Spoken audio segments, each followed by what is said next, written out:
you, everybody, for coming on tonight. On behalf of our chapter, I'm delighted to welcome you to this evening's event, Health Solutions to the Climate Crisis. As is our practice, we are going to open this evening with a land acknowledgement.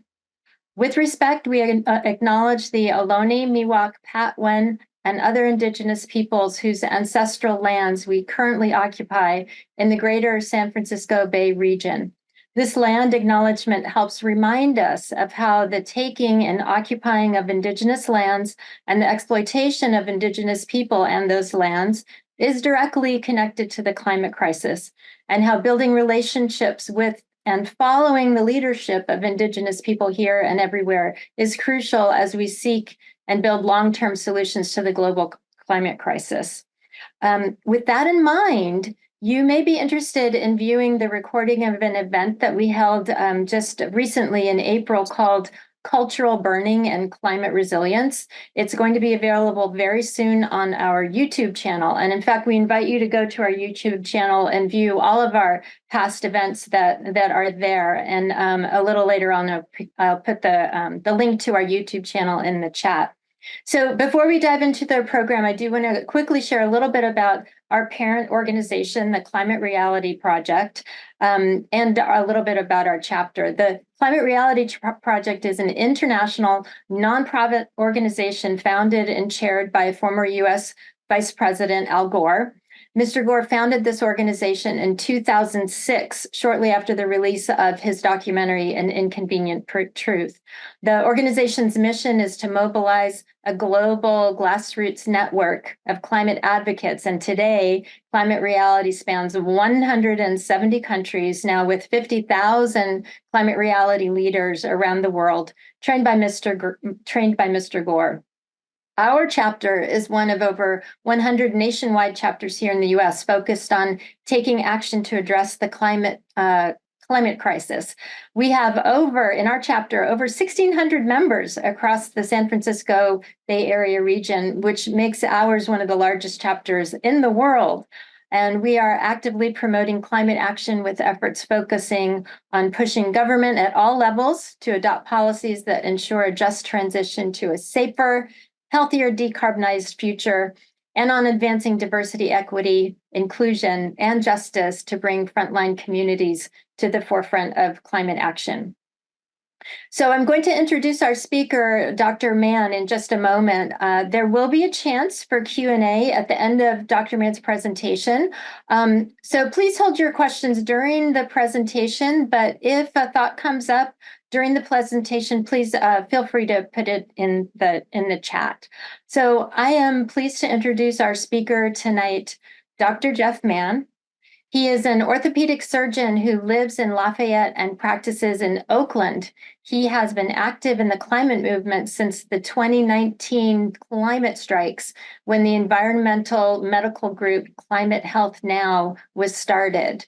Jeff has been raising awareness about the relationship between climate change and health, speaking to various medical and non-medical groups, as well as elected officials about this topic. He's also a member of the Nobel-prize winning group Physicians for Social Responsibility and 350 Contra Costa, an environmental advocacy group started by his wife, Jackie Garcia. Welcome, Dr. Mann. Well, thank you so much. I appreciate everybody being here.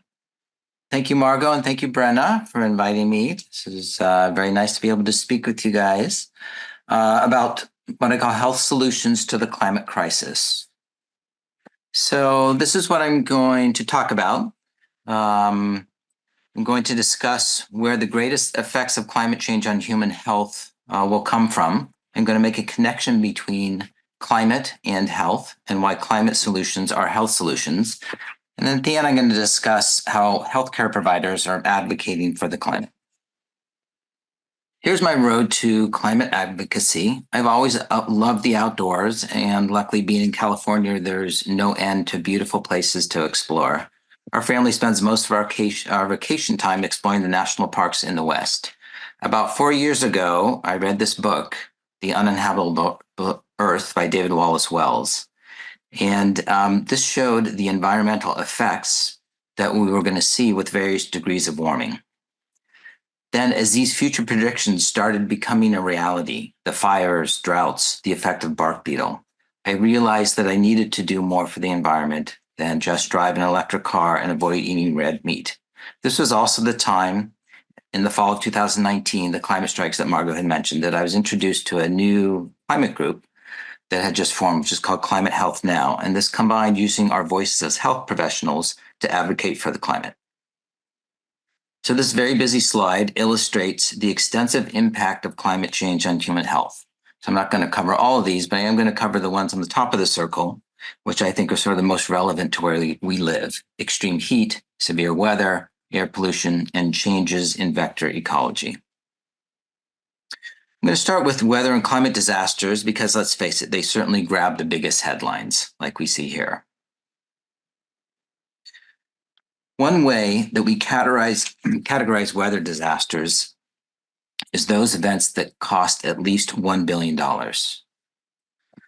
The average over for the last 40 years has been 7 of these $1 billion climate catastrophes. But in the last 4 years, there have been 20 or more each of those years. And this was from 2023. And there were actually 28 $1 billion climate weather disaster events. So it's not just your imagination that it seems like these are occurring more frequently. Now, in 2023, we got a little bit lucky on the west, in the western United States. Usually there are several large fires, and not all of the natural disasters are happening in the middle of the country. So we did get a little bit lucky last year. This headline shows that disasters displaced more than 3 million Americans last year, according to census data. These are some of the health effects that we see with these extreme weathers and these natural disasters. There's a contamination of fresh water supplies, which leads to increase in waterborne disease outbreaks. There's infrastructure and home loss, disruption of food supplies, and disruption of the supply of medical and health services for weeks or months. So imagine if you are on renal dialysis, if you have heart problems, you need to see your doctor regularly, and your local hospital is closed for weeks or months. And by the way, these pictures on the right side, these aren't from New Orleans or from, around the Mississippi. This is actually Tracy, California on the top. And this is Capitola, just south of Santa Cruz. And this was last year during 2023. This healthcare disruption occurred even closer to home a few years back. Santa Rosa, all of the hospitals in Santa Rosa were closed in October 2017 for 17 days as a result of the Tubbs fire. And again, 2 years later for the Kincaid fire. And I don't know if you remember some of those pictures in the newspapers of people who were evacuating the hospitals, and they had the patients on the gurneys. They were taking them to the ambulances, and in the background, there was the fires in the background. So again, some pretty serious things that can happen there. So extreme heat, going on to the next topic. This is the leading cause of weather-related deaths by most accounts. The heat dome that occurred in the Pacific Northwest in June and July in 2021. That's the headline on the top and the picture on the upper right. In total, this heat wave killed more than 1,400 people in the United States and Canada. And it just seems like every summer, the headlines are getting more alarming, and we're seeing these records breaking from all different parts of the globe, not just the places that we think are the most hot. 2 years ago, in Europe, there was this really quite dramatic heat wave, and it was estimated that over 60,000 people died in Europe as a result of that. I'm going to get back to that a little bit shortly. Of course, in California, we had our own heat dome about 2 years ago. And what we have found and what studies have shown is that on an average heat day in California, our emergency rooms see more than 8,000 extra patients above the normal. Well, how does heat affect our bodies? Studies show that it affects pretty much every aspect of human health. I've circled some of the most critical ones, but certainly all of the organ systems are affected by heat. We've also noted is that the extra emergency room visits that I mentioned, the heat waves in Europe that killed over 60,000 people, they're not just from heat stroke. In most cases, hot weather affects and kills people by stopping the body from coping with existing health problems, like underlying heart and lungs disease. These are the population groups that are most affected by extreme temperatures. The elderly, they're more susceptible to heat and dehydration stress because their bodies don't regulate internal heat as well. And a similar thing is for pregnant women. People with underlying chronic diseases, people with mental illness, those living alone, and homeless people. They are all most affected by extreme temperatures.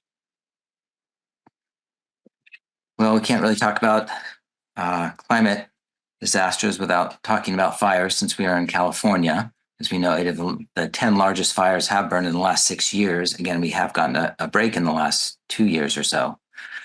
The 2018 California fire season was estimated to cost $150 billion in economic costs, and about a third of these damages were actually health costs. And the effects are often felt far away. I think we probably all remember the orange sky in San Francisco and San Francisco Bay Area and feeling the health effects from the fires that were in far, far northern California. And on the East Coast, this is a picture of New York, and they were feeling the effects of the fires in central and northern Canada. So we see these effects often thousands of miles away. So this study shows sort of in that red box, this was a study that looked at emergency room visits that were seen the day after people were exposed to wildfire smoke. And what they found is that this was the increase in the emergency room visits for all sorts of events. So heart attacks were almost double, and all respiratory causes, heart failure, stroke. So there's a lot of health problems that come out after exposure to wildfire smoke. I'm going to focus on.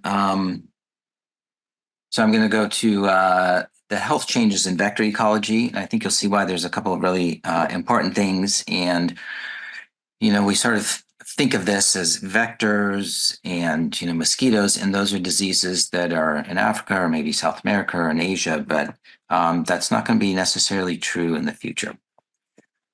Climate change increases our infection risk. And what we found is that animals migrate to get out of the heat. So that blurry picture on the right sort of shows that a lot of the animals go towards the poles where it's a little bit cooler and towards higher elevations. And they also migrate away from where their habitat has been destroyed. And as this happens, animals are coming into contact with other animals and humans that they normally wouldn't. And this is an opportunity for pathogens, for bacteria and viruses to get into new hosts. And we think this might have been what happened with COVID, that from local habitat loss, that there were the vectors that came into contact with hosts that they normally wouldn't. Of course, the most common vector that comes to mind is the mosquito, and it's responsible for these diseases at the top. We probably all heard of malaria, dengue, Zika, and West Nile virus. There's a recent outbreak of Zika. West Nile virus actually does occur in this area. And the reason I brought this up is because dengue fever was in the newspapers just this past week.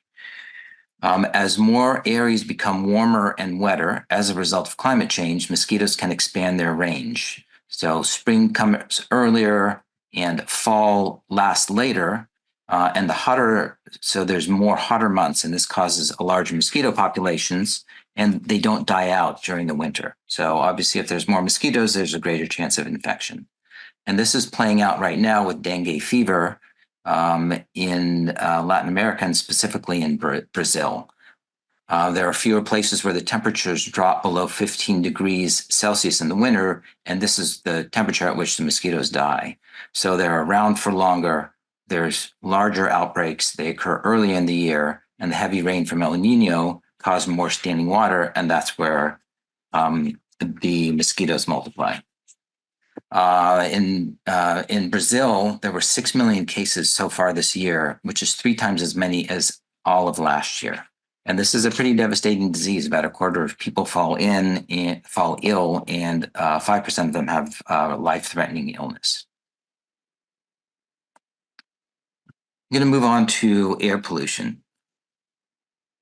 Air pollution is one of the greatest causes of health problems in the world. Air pollution consists of smog and soot. Both of these are created from the burning of fossil fuels.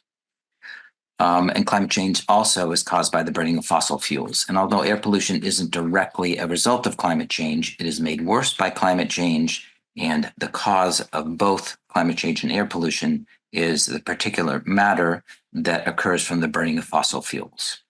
And that particulate matter is soot. I'm going to abbreviate that PM. And those are categorized by the size of the particles. So PM 2.5 are 2.5 microns. So there's an illustration on the right side. There's a human hair, and this tiny little dot, that's the 2.5 microns of the size of these very tiny particles. And the reason why they're so dangerous is because these fine particles are not filtered out by the lungs. The particulate matter goes directly into the bloodstream. And that's where it causes problems with so many different organ systems. So again, here's a huge list, and there have been studies about the association between particulate matter, these small particles, and various diseases. These are all troublesome, but I think one of the most worrisome to me is the effects on fetuses here. So even in unborn children. It's estimated that 10 million people die prematurely each year due to air pollution. Around the globe, air pollution takes 2 years off the average person's lifespans, and in some places like India and in some parts of China, air pollution takes 10 years off the average person's life. And you can see even in the United States, we have a fairly high amount of air pollution, and people who die prematurely as a result. The World Health Organization has determined that any level of air pollution is unsafe to breathe, and we can probably see that judging by the prior slide and the number of people who die as a result of breathing unhealthy air. So this is a landmark study that came out in February of 2021 from Harvard, and they were able to distinguish particulate matter that came from fossil fuel sources as opposed to other sources. And what they found is that fossil fuel air pollution was responsible for more than 8 million deaths worldwide in 2018. So 18% of all deaths in the world were a result of fossil fuel pollution.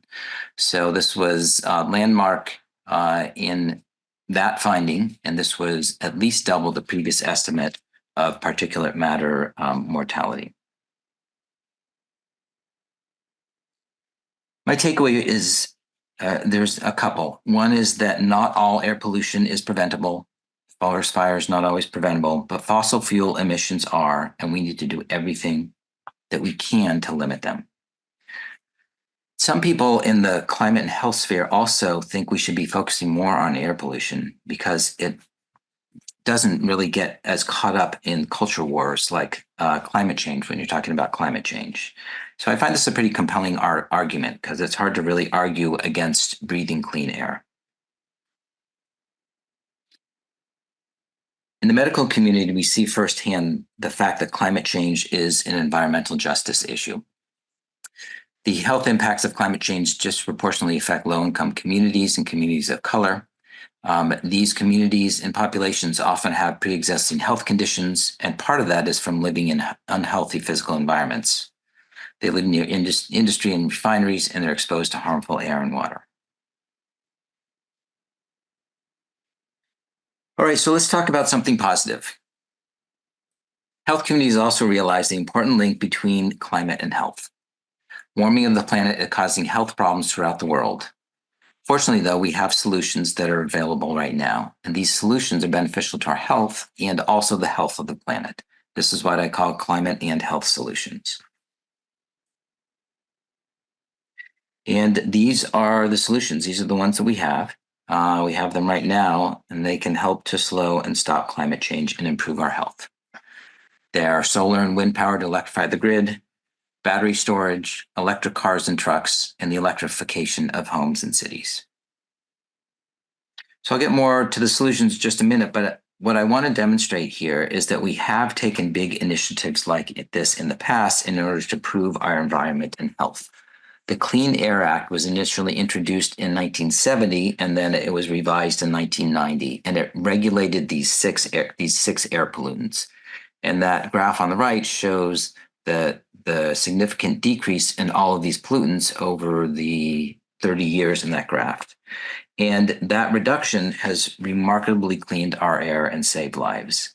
It has, the Clean Air Act is credited with preventing over 370,000 premature deaths each year and trillions of dollars in annual benefits from improved health and improved worker productivity. So similar to the Clean Air Act, now we need a massive program for electrification of everything using renewable energies. There are several such programs that have been proposed from different areas in our country and around the world. This is the one that I want to look at. This is from the Goldman School of Public Policy because it was from right next door here in Berkeley. And this report shows what can happen if we electrify our grid with 90% renewable or clean energy. And it evaluates the health and environmental effects of such a program. And so here's what they found, that with a 90% clean energy grid, it reduces the CO2 emissions by 88%. CO2, of course, is the biggest greenhouse gas, the most widespread. This slows global heating. This is good for the climate. It also reduces the emissions of these other pollutants, which are very bad for our health, almost completely eliminates these. So this is good for health. So again, a climate solution and a health solution. This avoids over $1 trillion in health and environmental damages, saves probably over 100,000 lives. Again, climate and health solution, electrification of the grid. We're not there yet, but we are definitely headed in the right direction. So this graph shows between 2015 and projecting out over 15 years, the top part of that graph down to the blue is the renewable energy that's in the grid. So starting out only at about 30%, now well over half, close to 60% is getting to renewable energy. So we're not there yet, but I think it's hopeful that we're headed in the right direction. Here is another study that came out, and what this showed is for different states, what happens by switching to cleaner energy. And again, the U.S. could avoid over 400,000 deaths from air pollution by 2050. In California, we have a big opportunity. There's a lot of people who we can prevent deaths from air pollution. We have a big population, and as I'll show later, we have a lot that we can do for that. So here's the silver lining of this prior study that I quoted that showed that 10 million people died prematurely from fossil fuel emissions. And that is the second part of the study showed that China actually cut its fossil fuel emissions in half during this time period from 2012 to 2018. And this showed that 1.5 million lives were saved in China and 2.4 million lives were saved worldwide. So it's not just theoretical that cutting emissions, that cleaning up our air saves lives. This was actually proof that cutting pollution can directly save lives.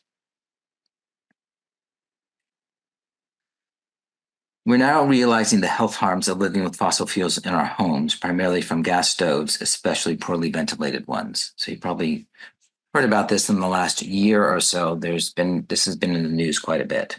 So natural gas is methane, which is an 80 times more potent greenhouse gas than CO2. Gas stoves also, in addition to being methane, they also produce carbon monoxide and particulate matter, both of which are harmful to our health. Studies show that children in homes with gas stoves have an overall 32% increased risk of both current and lifetime risk of developing asthma. So what's the health and climate solution for this? Electrification of our homes, cooktops, and our furnaces to heat our houses. We probably also know that in addition to all the good news around this, in that a lot of the local communities passed bans on natural gas. The first one was in Berkeley in 2019. And then a lot of other communities in the state also passed bans. Most of them were on new construction using gas. Unfortunately, most of these were recently overturned in courts. So we still have work to do. There's new strategies that are being developed. So stay tuned to this important issue. Electrification of transportation is another climate and health solution. Transportation is the number one source of U.S. greenhouse gas emissions, and in California contributes about 40% of our greenhouse gas emissions. That is one of the reasons why on that picture a couple of slides ago, the potential of lost lives from air pollution is so high because we have bad air from transportation. We found that switching to electric vehicles saves lives due to decreased pollution, saves greenhouse gas emissions, again, a climate and health solution. The picture on the right shows that electric vehicle sales are increasing steadily. So that is good news. They're probably going to continue in this way because of the Inflation Reduction Act, and also because California and a lot of other states have passed bans on all but electric cars starting in 2035 or so. And here's the environmental case for a plant-based diet, again, a climate and health solution. Livestock production is responsible for about 18% of global greenhouse gases because cows belch methane. Also, land is deforested to graze cattle. Also, meat is bad for our health. So a plant-based diet is healthier for us, healthier for our environment.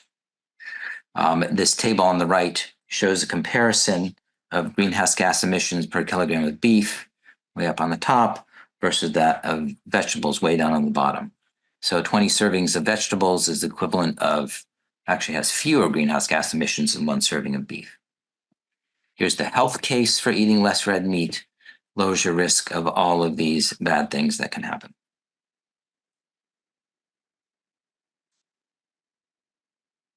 These are two of the local medical climate groups I'm involved with.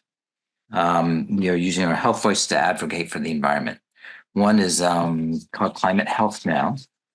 This was the one that started about 2019 during the global climate strikes. It's a California-based organization, but there are people from other areas, and also Physicians for Social Responsibility. They've been around for 50 years. They're a Nobel-prize winning group for their work with anti-nuclear war movement. And both groups work on local and state advocacy, and I work with both of them on those topics.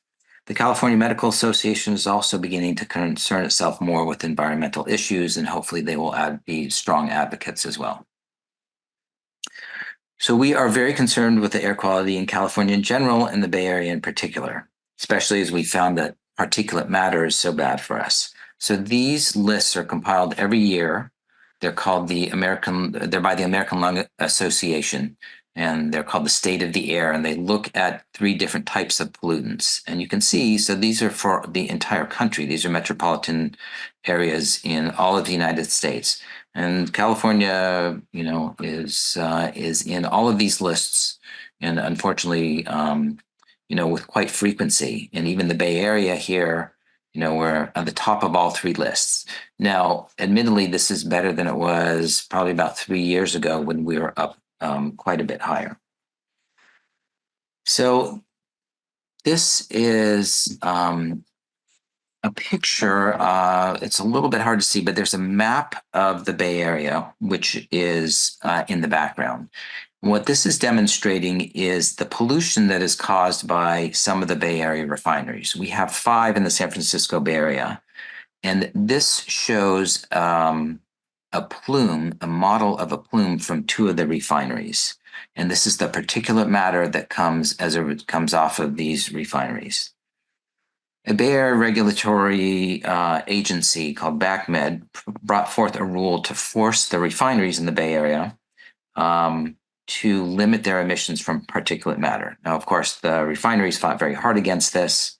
A large coalition of our medical organizations and a lot of different organizations strongly supported the regulation to decrease the particulate matter. It was a very long and drawn out process, but in the end, the refineries finally did agree to limit their emissions.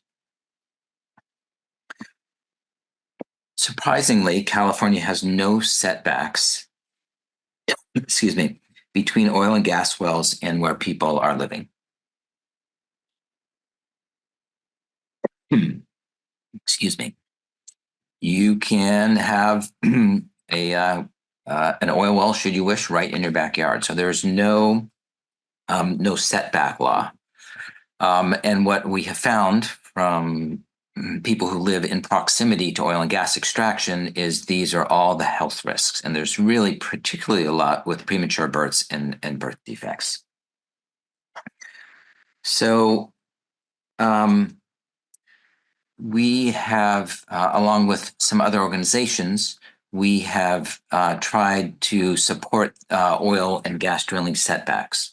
So finally, with a lot of coalition with medical and non-medical groups, the California legislature finally passed a law requiring 3,200-foot setback between oil and gas drilling in homes, schools, and hospitals. Those are called sensitive receptors. It was called SB 1137. So that was last year when it passed. Within a few days, however, the fossil fuel industry filed a referendum to overturn the law. They spent $20 million to qualify it for the November 2024 election. So that is coming up. So please be on the lookout for that. And then please vote, tell all of your friends to vote to maintain these setbacks. There are other areas around the state that have banned new oil drilling. LA County did, and some Contra Costa communities. And we have advocated for these setbacks as well. That both of the organizations that I work with. So I want to conclude, and again, thank you for everybody for being here. I want to conclude by saying that climate change has important and dangerous effects on our health. We do have solutions that are available, and being active and advocating for solutions to climate change are important for our health and for the environment. And thank you all here for all that you are doing. Well, thank you very, very much, Dr. Mann. That was super interesting, enlightening, concerning, inspiring, all of the above. We've got some questions in the chat, and if we have time, I have a question or two as well. So let's go ahead and just dive into the questions that came into the chat. Anne is asking, if we invest in 90% grid electrification solution, how much of the cost of that will be offset by a drop in medical costs? Have there been any projections on that? That is a great question. Mm-hmm. I don't know the precise answer. There, like I said, there are many studies. That one from Goldman Climate said that there was over $1 trillion in climate costs. Some of the results I've seen has been several more $1 trillion. Now, also, an electrified grid is going to be much cheaper, because the costs of wind and solar have gotten so much cheaper. Batteries backup is getting cheaper as well. And another really interesting thing about electrification of the grid is that it's much more efficient. Electric cars, electric heat pumps, some of those are 70 to 90% efficient. When you burn coal, when you burn gasoline, the efficiency is about 30%. It comes away in heat. So we have to have much less electricity, and it's cheaper. So I think a lot of the costs are going to be offset by the grid itself. But getting back to the question, that is very interesting. I don't know the exact numbers, but part of it is cost, but part of it is human health. And some people say, well, there's really sort of no cost to human health, right? If you are sick, because you've been living in a polluted area, you're living by a refinery, an oil and gas well, and you get sick and you're sick your whole life, it's hard to put a price on that. But thank you. That was an interesting question. I'll investigate that a little bit more. Yeah, it's a really great question. And by the way, regarding, for example, heat pump water heaters, my understanding is that their efficiency compared to a gas water heater is something like 3 times as efficient. So they're super efficient. Even if the upfront cost is more expensive, down the line they're financially going to be better. Another question. This person has heard that the pollution of creating a new electric vehicle and electric charging stations is actually worse than getting rid of a gas car. What are your thoughts on that? I don't think anything is worse than a gas car. And this is for the following reason. If you look at what it takes to drive a gas car, it takes gasoline. You put gas in the car, it's out, you have to put more gas in the car. Every time you have to fill it up. The amount of extraction that it takes for oil and gas, there was a study that sort of looked at that, and the amount of mining, et cetera, is about 500 times for an electric car. Once you have an electric car battery, that is going to last for at least 15 years, and then it's going to be used for something else. So the efficiency gets a little bit worse, but now it's going to be used for something else. And also the amount of recycling they're able to do for the minerals for batteries is about 90%, and probably going to get better. So I think if you are trying to look at a comparison between, one car versus another, I don't think that's a correct comparison. I think you have to look at sort of the global view of what's going to happen with batteries, what happens with the batteries, the fact that you don't have to mine and pollute the earth to get, for all the oil and gas drilling. So you can sort of look at one individual car and you can say, oh, well, this has, more metal, or this has more, this or that. But you have to look at the big picture. Mm-hmm. Well, a related question, and we'll see if this brings up some other thoughts. This one says, my hometown is trying to build a mega gas station across the street from a pediatric clinic. The station would have 28 pumps. It's a Costco station, and it would add lots of traffic. And people in town want cheap gas. So is there an argument to be made that there's no such thing as cheap gas? What do you think? Well, because of the environmental and health issues. So yeah, I mean, it's very complicated. If you're an individual and you don't make a lot of money, cheap gas is important, right? And a lot of people who who aren't wealthy, they can't afford necessarily a new electric car. They are reliant on gas to get to work. So, I mean, I understand that. I think that hopefully in the not too distant future, electric cars are going to get cheaper, and it's going to be more equivalent. And in the end, we're not going to need the gas stations. We're going to need many fewer of the gas stations. Mm-hmm. So I would love it if there weren't any new gas stations, but I also understand that it's the way that a lot of people need to get around right now. Mm-hmm. One of our audience members has noted that the legislation day is next week in Sacramento for that setback law. So I was also wondering if you know what the current state of SB 1137 is, right now, since things are moving right now in the state legislation. Well, it's going to be on the November ballot. So it's going to be a referendum on the November ballot. They haven't come up with the proposition number, but there's going to be a proposition, and that proposition, whatever it is going to say, do we want the setbacks or do you not want the setbacks? I see. And I'm assuming that your organizations are going to be full force, absolutely, get out the vote about yes. It. Yeah. Okay. Yeah, absolutely. This is an interesting question. You had a slide showing places where air quality was bad, and the majority of those places listed were all in the West. Do you have an idea why that is? I think we drive a lot. I think it's warmer here. So hotter temperatures lead to more air pollution.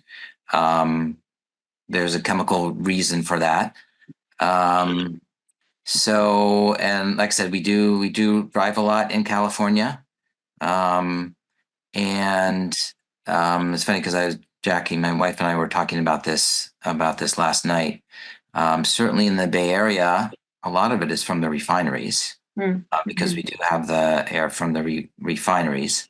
But I think it's more because of a lot of the driving, right? We have 40 million people in our state, so that's a lot of driving. And so those areas were the metropolitan areas, right? So I think that is why the air quality is so bad, is I have to, think that it's mostly from the emissions from cars. So one of the slides showed that 40% of our greenhouse gas emissions in California are from transportation. So I think it's probably most of that is from cars. But that's a great opportunity, right? As we clean up our air. And again, those lists that I showed, if you sort of look back, when I redid this stock, and the last time I had those were from 2019, and we were like really the top 3 or 4 on all of those lists, and so we have dropped down. So I think that what we are doing is starting to work. Related question. How is the air quality monitored in the Bay Area by governmental organizations? And do you know how many air monitors there actually are? I don't know the answer to that. There are local organizations. There's the Bay Area Air Quality Management District, BACMed. I know that they monitor the air quality. I know that around the refineries there's a lot of monitoring, but I don't know the exact number. But I think that there really are a lot of air monitors, and the ones you have on your phone, the AQI, the air quality index. I mean, those are pretty accurate. Those are measuring particulate matter, and they also measure ozone. So they're actually really quite good, even the ones that people have on their individual houses. So there is a lot of air quality management going on. Jackie is noting that more ozone and smog forms in warm weather, and geographical structures like the LA Basin and Central Valley trap pollution with the low air exchange and wind. Yeah. I was wondering about the Farm Bill related to health, regenerative agriculture, and all of that. It's all related to healthy food and everything. Do you have some thoughts on the Farm Bill and regenerative ag? And I know you mentioned plant-based eating, but what are your thoughts on that? Yeah, that's a good question. I don't know as much. I have to admit, I don't know much about regenerative agriculture. I know that people who do know a lot really think that it would be a great way to sequester carbon, right? So we need to. There's some carbon. Well, we're not. We are obviously still producing a lot of carbon. We have to decrease the carbon that we are emitting. Less CO2, less methane. But another way to get rid of it, in addition to, is to sequester it somehow. And I think that land-based ones are probably the best way to sequester carbon, right? They're building these billion-dollar machines to do direct air capture.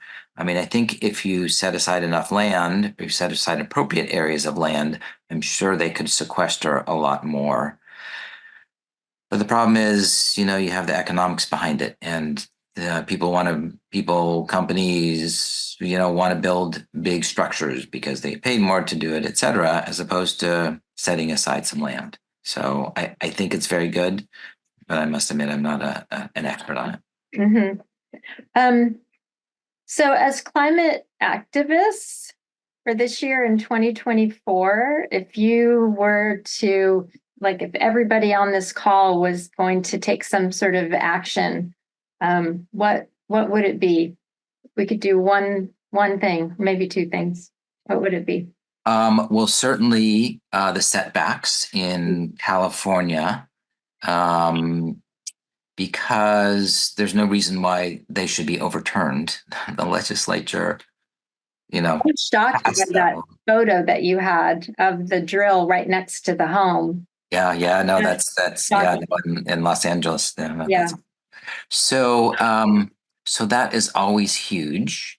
And that's a really good question. What else? So certainly clean air. I don't know. Let me think on that for a second. Okay. Other questions from our audience members? Get out the vote. Yes. I'm going to mention an event actually that's coming up in Berkeley later this month. Yeah, that's a big one. Other questions? Let's see. There was, looks like there's another question. How does meat production affect air quality? Well, certainly the cattle and the belching of methane. So that's huge, and I think that's probably a lot of it. The feedlots are bad. There's a lot of waste that goes on with the feedlots. The end there's a lot of water. There's I don't know the exact number, probably 400 gallons of water for every hamburger or something like that. I mean, it's something really dramatic. It might even be more. And we're in California, water is a precious resource. So I think that affects not necessarily directly air quality, but it certainly affects, the environment. Transporting cattle, from one place to another, right? Because they start in one place, then they have to be transported to a feedlot, and then they have to go to the butcher, and then they have to go to another place.